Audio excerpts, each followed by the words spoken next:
A young woman named Sarah was on a solo hike in the mountains. She was an experienced hiker, but she had taken a wrong turn and was now lost.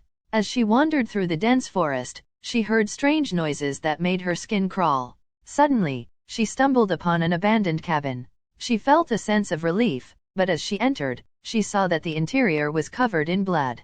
The hairs on the back of her neck stood up, and she ran outside.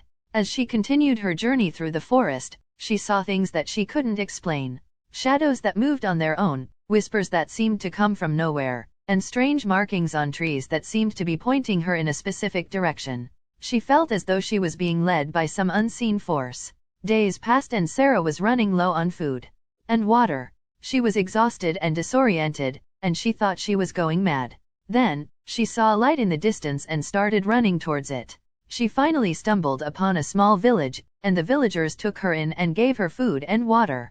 However, as Sarah began to regain her strength, she realized that something was not right about the village. The villagers were too friendly, and they never let her leave. She tried to escape, but every time she did, she ended up back at the village. One night, as she lay in her bed, she heard a strange voice in her head. The voice told her that she had been dead for weeks and that the village was actually inhabited by the spirits of the dead. Sarah realized that she was trapped in some sort of purgatory, and that she would never be able to leave. Just as she was about to lose hope, she remembered something her mother had told her: always keep your faith, no matter what happens. With this in mind, she closed her eyes and began to pray. Suddenly, the cabin she had seen earlier appeared in front of her, and she realized that it was the way out of purgatory. She entered the cabin and found herself back on the mountain, where she had taken the wrong turn.